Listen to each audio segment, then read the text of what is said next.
नमस्ते, मेरा नाम है प्रतीक्षा और आप देख रहे हैं ऑर्डिनरी। चुनाव के पहले जब पार्टियों के मैनिफेस्टो छपते हैं तो उसमें औरतों के लिए भी कई वादे होते हैं। रैलियों में स्टेज से चढ़कर महिला वोटर को माता, बहन, देवी पुकारा जाता है। पर वही औरत जब कंधे से कंधा मिलाकर सक्रिय राजनीति में हिस्सा लेने के लिए खुद चुनाव में खड़ी होती है तो अचानक सवालिया चरित्र वाली हो जाती है।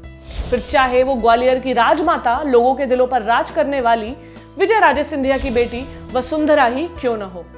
एक वक्त वसुंधरा के गॉडफादर रहे भैरव सिंह शेखावत को जब राजस्थान से दिल्ली बुलाया गया, कई पुरुष नेता खुश हो गए कि राजस्थान की सत्ता अब उनके हाथ में आ गई है। ये बात है साल 2002 की, जब शेखावत को उपराष्ट्रपति बनाया गया। तब वसुंधरा राजनीति के टेढ़े मेढ़े दाव पेचों से लेकर खुद अपने ही चुनाव क्षेत्र की राजनीति तक दोनों से कटी हुई थी।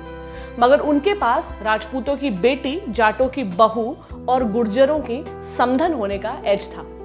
जब शेखावत की सलाह मानकर वसुंधरा केंद्र छोड़कर राजस्थान आई, वो अपने दुश्मन पहले से बनाकर आई थी। आगे आने वाली वसुंधरा की राजनीतिक लड़ाई केवल विपक्ष से ही नहीं, खुद अपनी ही पार्टी वालों से थी। और जब आपके खिलाफ लंबी पॉलिटिकल लड़ाई लड़ने के लिए सीनियर नेताओं का एक ग्रुप तैयार खड़ा हो, 50 साल की औरत होना आपके लिए कोई एडवांटेज नहीं होता है। मगर औरत होना वसुंधरा के लिए मानो कभी डिसएडवांटेज था ही नहीं, क्योंकि वो ये खेल समझ चुकी थी। 2003 में जीतना उनके लिए पिछली लेगेसी को आगे बढ़ाने जैसा था। मगर अगले 5 साल वो खुद में धार लगाती रही और 2008 की हार के बाद जब उनसे इस्तीफा मांगा गया तो उन्होंने हार को आलाकमान की गलती साबित करते हुए इस्तीफा देने से मना कर दिया। वसुंधरा न केवल पॉलिटिक्स के पुरुष प्रधान समाज में अप कॉन्फिडेंस से खेल रही थी, बल्कि अपनी ताकत को लिटरली जाहिर कर रही थी, अंग्रेजी में जिसे रबिंग ऑन समवन्स फेस कहते हैं। 2009 में लोकसभा चुनाव हुए, राजस्थान में बीजेपी की दुर्गत हुई। इस हार को भी वसुंधरा के सर मढ़ा गया और हर तरफ से उन पर इस्तीफे का दबाव बनने लगा। वसुंधरा उस वक्त अपने 57 विधायकों के साथ 15 अगस्त के दिन दिल्ली पहुंच गई बीजेपी के दफ्तर में।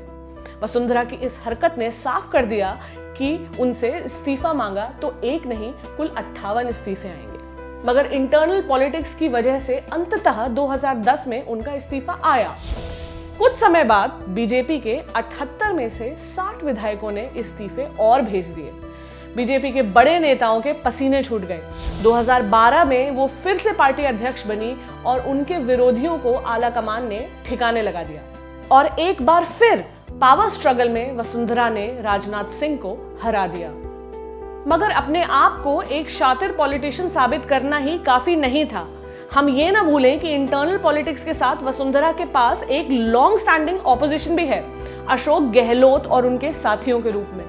लोगों के बीच फ्रेंडली इमेज वाले गहलोत और उनके साथी वसुंधरा पर इतनी बार कीचड़ उछाल चुके हैं कि ठीक ठीक गिनती करना भी मुश्किल है। ये कीचड़ किसी भ्रष्टाचार, स्कैम या बुरे नेतृत्व से जुड़े होते तो ठीक था, मगर ऐसा नहीं है। साल 2006 में वसुंधरा की एक तस्वीर फैलाई गई। वो सस्ते डाटा पैक का दौर नहीं था।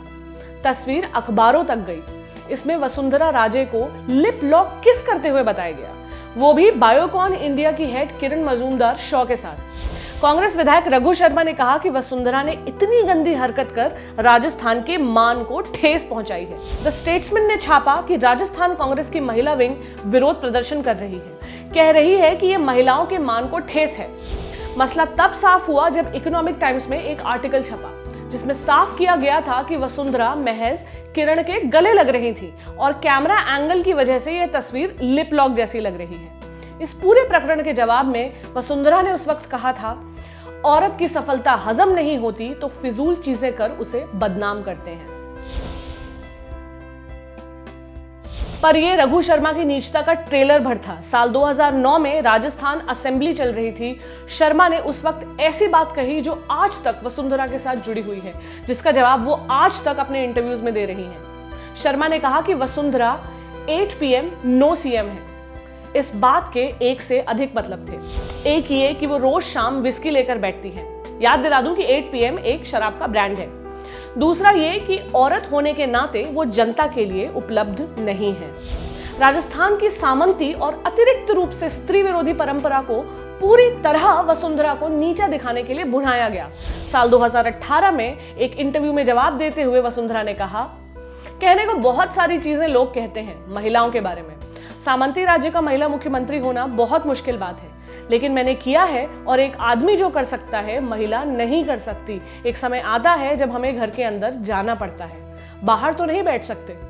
वैसे भी हम 12 से 14 घंटे तो काम करते ही हैं। मैं पिछले 4-4.5 साल में किए गए काम को पूरा करने में सक्षम नहीं होती अगर मैंने इतनी कड़ी मेहनत न की होती।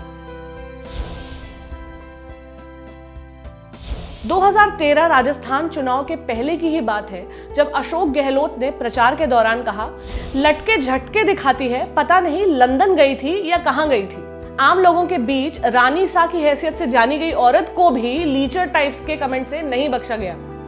लटके झटके जैसा शब्द अपने आप में एक ऐसी औरत का परिचय देता है जो अपने स्त्रीत्व के इस्तेमाल से या अपने फेमिनिटी के इस्तेमाल से पुरुष को रिझाती है, जैसे कोई आइटम गर्ल हो। लंदन गई थी या कहां गई थी कहना भी उनके चरित्र पर एक और सवाल है, जैसे पड़ोसी की बेटियों पर नजर गड़ाए रखने वाले उनके आधा घंटा घर देर से आने पर कहते हैं कि जाने कहां गई थी। नवंबर 2013 की बात है। एक सुबह राजस्थान के कई लोकल पत्रकारों के पास कुरियर पहुंचते हैं। इनमें एक सीडी है जिसमें आपत्तिजनक वीडियो था। टेप में मौजूद चेहरे को वसुंधरा का चेहरा बताया गया था। हालांकि साफ तौर पर वीडियो को मॉफ्ड पाया गया और बात आगे नहीं बढ़ी। फर्स्ट पोस्ट में छपे एक आर्टिकल के मुताबिक एक बीजेपी कार्यकर्ता ने इसके खिलाफ एफआईआर की, पर एफआईआर में किसी का नाम नहीं दिया गया। विडंबना ये थी कि वो कांग्रेस के नेता महिपाल मदेरणा थे जो असल सेक्स सीडी के मामले में फंसे हुए थे, जिसे हम भंवरी देवी सेक्स सीडी कांड के नाम से जानते हैं। 2018 में एक बार फिर चुनावी मौसम आया और गहलोत ने फिर अपने पुराने स्त्री विरोधी रेटरिक को दोहराया। मकराना में रैली के दौरान वसुंधरा अमित शाह के सामने हाथ जोड़कर झुकी। वसुंधरा ने कहा कि उनके कल्चर में इसी तरह लोगों को सम्मान दिया जाता है, मगर गहलोत ने कहा कि जिस औरत ने 5 साल तक जनता से आंख नहीं मिलाई वो अमित शाह को खुश करने के लिए उनके आगे झुक रही है। वसुंधरा ने जवाब में कहा कि अशोक को महिलाओं के बारे में बात करने की तमीज नहीं है। हालांकि ये सच था कि वसुंधरा के करीबी अशोक परनामी से प्रदेश अध्यक्ष के पद से इस्तीफा ले लिया गया था और अमित शाह ने गजेंद्र सिंह शेखावत का नाम आगे बढ़ाया था। वसुंधरा ने विरोध जताया था। मामला महीनों अटका रहा था, मगर 163 में से 113 विधायक वसुंधरा के साथ थे और अमित शाह अगले राजनाथ सिंह नहीं बनना चाहते थे। वो बैकफुट पर चले गए। मदन लाल सैनी को ये पद मिला। वसुंधरा और अमित शाह के बीच पावर स्ट्रगल खबरों से गायब हो गया और विपक्ष को अब कोई भी नया मामला नहीं मिल रहा था। अब कुछ समय पहले शरद यादव ने कहा कि वसुंधरा मोटी हो गई हैं, उनको आराम दीजिए। शरद यादव कई बार स्त्री विरोधी टिप्पणी करते पाए गए हैं, पर महिलाओं के खिलाफ टिप्पणियां करने वालों को जस्ट अनदर बैड स्टेटमेंट मानकर छोड़ दिया जाता है, फिर चाहे वो कोई अदना सांसद हो या स्वयं प्रधानमंत्री। आज भी वसुंधरा के तलाक की असल वजह बताने का दावा करते फर्जी वीडियो यूट्यूब में लाखों पर देखे जाते हैं, क्योंकि महिला नेता की खत्म हुई शादी से बेहतर स्कैंडल किसी के लिए क्या ही हो सकता है। महिला नेताओं और मंत्रियों की अपनी खामियां होती हैं, जैसे हर नेता की होती है। वसुंधरा से विवाद जुड़े हैं, लोगों की नाराजगी जुड़ी है। किसी भी नेता की तरह उन्हें कभी हारते और कभी सीएम पद खोते देखा गया है, मगर जो उनकी खामी नहीं है वो है एक औरत होना। ये वीडियो आपको कैसा लगा हमें कमेंट सेक्शन में लिखकर जरूर बताएं। अगर ये वीडियो आप फेसबुक पर देख रहे थे तो हमारे फेसबुक पेज ऑर्डिनरी को लाइक करें, और अगर यूट्यूब पर देख रहे थे तो हमारे चैनल ऑर्डिनरी को सब्सक्राइब करें। साथ ही साथ बेल आइकन दबा दें जिससे हमारे सभी वीडियोस आप तक समय पर पहुंचते रहें। शुक्रिया।